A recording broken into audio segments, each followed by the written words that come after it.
E aí, como é que você tá? Faça uma excepcional noite e vamos lá para mais uma, né? O transbordo da segunda-feira, ele costuma ser de todos o mais intenso, né? Para mim também é. E quando a gente repara o número de visualizações no canal, né? Geralmente são os que espalham mais, né? E isso se deve a um fator chamado ambiência. Acho que já houve um vídeo que eu falei sobre a questão dos receptores, né, sensoriais que a gente carrega nos olhos e como o ambiente ele pode até não ser que seja determinante para as coisas, mas ele exerce uma influência muito grande. E, se eu não estou enganado, é um dos primeiros vídeos, né, agora a playlist está mais arrumadinha aí com tudo que tem no YouTube. Se você buscar lá na gestão de tempo, códigos da gestão de tempo, se eu não estou enganado, no dia 5 de janeiro, você vai ver eu falando desse assunto lá. E eu até acharia legal que você, depois que terminasse esse vídeo aqui, desse uma olhada lá. Mas por que que eu tô falando de ambiência? A segunda-feira é o dia onde eu participo da mentoria ao vivo, né, com o Pablo. E esse momento ele permanece gravado, é possível ser assistido em outros momentos, mas a recomendação é sempre que você participe ao vivo.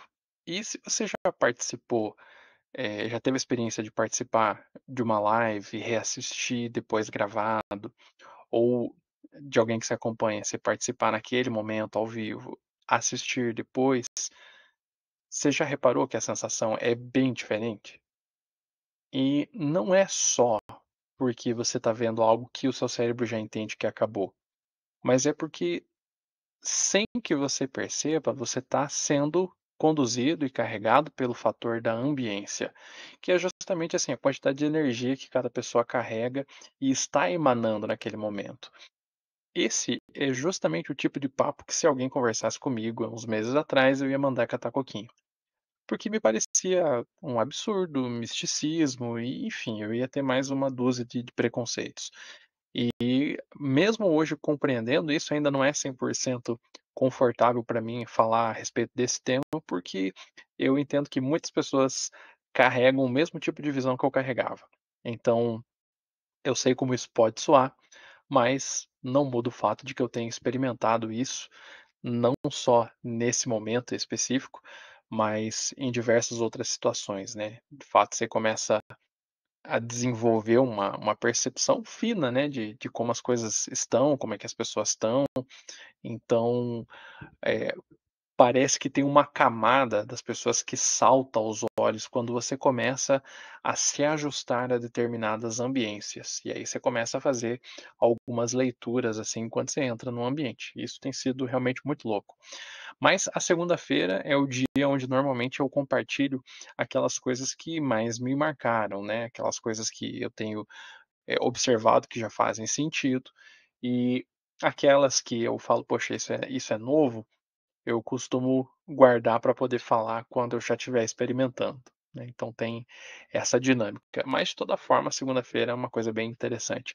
Às vezes é algo que eu já tenho refletido, tenho vivenciado, mas que nunca consegui dar nome, né, que é uma parte muito importante. Quando você consegue elaborar e construir raciocínios e colocar em palavras, até simplificar um processo, isso é algo muito poderoso, porque você começa a colocar realmente as etiquetas, dar nome às ferramentas, e aquilo que você não consegue nomear, você não consegue gerir. Isso é um princípio bem básico, né, que todo autor que trata de inteligência emocional fala.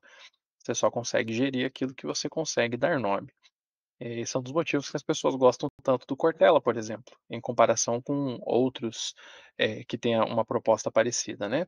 Porque, se você reparar, tudo que ele vai falar, ele tem uma definição, ele quebra em 3 passos, e isso é um recurso didático que é muito importante, né.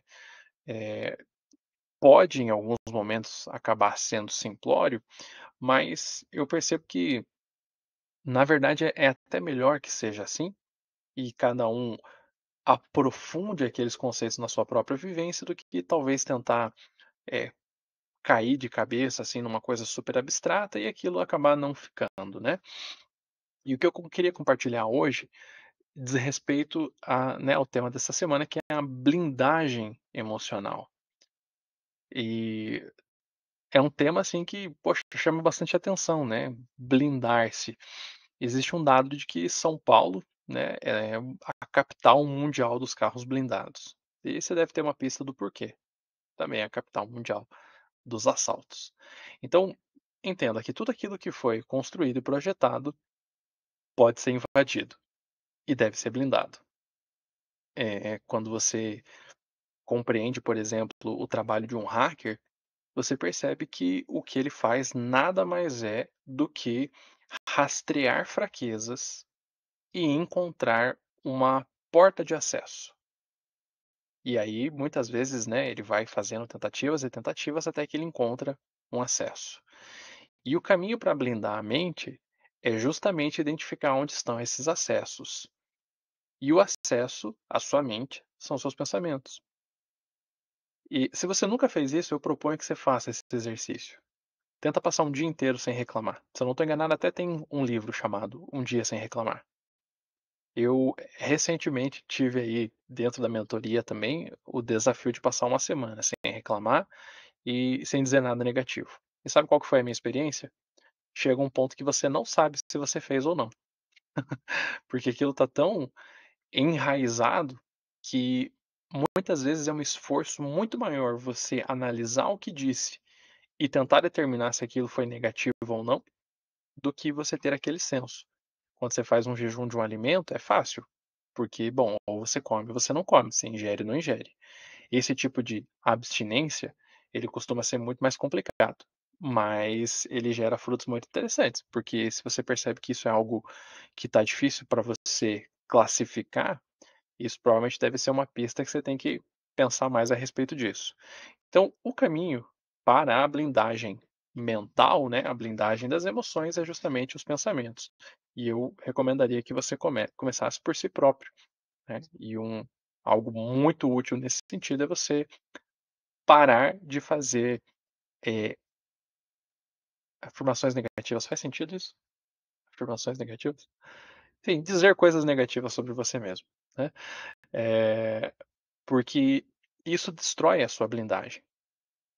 Eu tenho feito uma prática aí com os meninos, principalmente no final de semana, quando a gente tem a oportunidade de brincar, quando eles caem ou quando eu percebo que eles estão chorando por alguma coisa que é mais assim para ganhar atenção do que porque doeu mesmo, eu fico fazendo eles repetirem: "Sou forte, sou forte, sou forte". E em momentos que não tem o choro, não tem o tombo, não tem o machucado, e eu faço com que eles repitam esse "sou forte", é incrível de ver nos olhos deles a transformação que acontece. A criança está na sua forma mais pura de relacionamento com a linguagem, porque é o primeiro instrumento que ela tem no mundo. Ela ainda não entrou no domínio da reflexão que a gente tem ou deveria ter, mas é notável a transformação na expressão e até na postura corporal. Parece que eles incham assim quando falam, quando reafirmam que são fortes, né? E o nosso padrão de funcionamento, ele não muda com relação a àquele de quando a gente é pequeno, né. A diferença é que, à medida que você vai caminhando e vai passando o tempo, você dá tempo para que as pessoas desabem um caminhão de lixo e chorume dentro de você, né. E aí quando você menos percebe, você está derramando aquela gosma preta e fedorenta na vida dos outros. Mas, você está sendo o principal afetado por isso, né.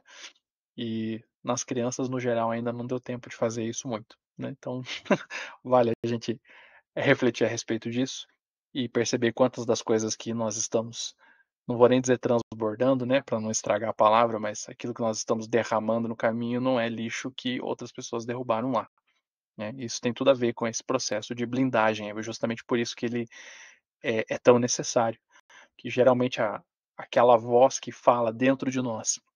E por favor, me lembre de fazer um vídeo só sobre falando sobre as 5 vozes, né. Mas essa voz que às vezes fica dentro de nós e que a gente, eh, percebe ao longo do dia que está utilizando para falar de si próprio, muitas vezes ela foi instalada por outras pessoas dentro de nós, certo? E se você não faz um processo consciente de enfrentamento e combate, ela deixa de ser uma voz e passa a ser algo que foi talhado em você, como se fosse uma mensagem talhada dentro da pedra. E aí é muito mais difícil de identificar, e quando identifica, é muito mais dolorido para remover, né, porque você vai ter que arrebentar aquela camada para você poder entalhar a mensagem que você acha que faz sentido, certo? E isso acaba apontando para uma outra coisa que eu queria falar hoje, embora eu já tenha ido bem longe do ponto original, mas que é você instalar, né, a imagem é a seguinte, né, um guarda ou uma alfândega dentro das suas emoções. É alguém que vai estar de plantão no portão, na porta de entrada, nos seus ouvidos e nos seus olhos, e que vai perguntar o que que todo mundo tem na mala. E cada um carrega são as suas intenções.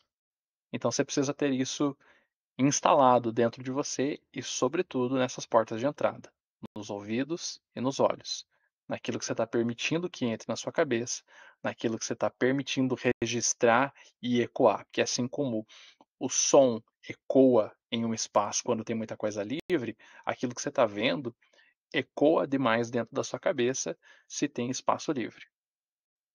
E isso é uma coisa, o desocupado nunca vai ser blindado emocionalmente, porque ele sempre tem espaço para fazer eco. Ele sempre tem espaço para que os outros depositem as suas coisas lá. Então, assuma essa postura de cobrar, né, produtividade do guarda dos seus pensamentos, dos seus olhos, dos seus ouvidos, questionando o que que cada um está carregando. Porque a partir disso você pode tomar suas decisões. Se você vai permitir que aquela pessoa passe por esse portão ou não. Eu sinceramente agora não vou lembrar se isso é bíblico ou não, mas se não é, certamente tem alguma raiz ali.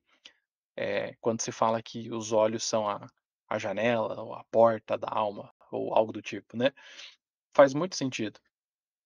Pensando naquilo que nós já falamos outro dia a respeito dos receptores sensoriais, né, mas faz muito sentido porque geralmente é aquilo que você permite que entre dentro de você, dentro da sua alma, dentro das suas emoções, dentro dos seus pensamentos.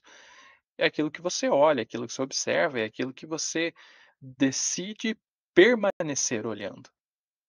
Isso encontra campo dentro da sua mente para crescer e se multiplicar. E um dos códigos que o meu avô deixou em vida é que você só vai ver crescer aquilo que você alimenta. E é curioso que você podia falar de qualquer que fosse o assunto com ele, e a conclusão sempre seria essa: só vai crescer aquilo que você alimentar. Fica com essa aí. Você vai perceber que isso faz sentido nas finanças, isso faz sentido nas emoções, isso faz sentido nos relacionamentos, isso faz sentido no domínio espiritual, intelectual, naquilo que você pensar, essa regra é válida. Vai crescer aquilo que você alimentar. Então, se você abrir esse portão e permitir que a pessoa entre com aquele conteúdo daquela mala, aí você precisa assumir a responsabilidade de que aquilo que está sendo carregado para dentro de você vai cumprir aquilo que está sendo eh, projetado para cumprir. Então, se você está abrindo as portas e permitindo que alguém entre com uma bomba, você tem que estar preparado para a explosão. Se você está permitindo que alguém entre com um inflamável, pode até não estar tudo pronto para a explosão, mas vai criar circunstâncias para que exploda, ou no mínimo cause um incêndio. De toda forma, é a responsabilidade sua, porque é você quem determinou o que era seguro e o que era permitido levar a bordo, né, aquilo que era permitido dentro, desse campo fértil que é a sua mente e as suas emoções, certo? É isso.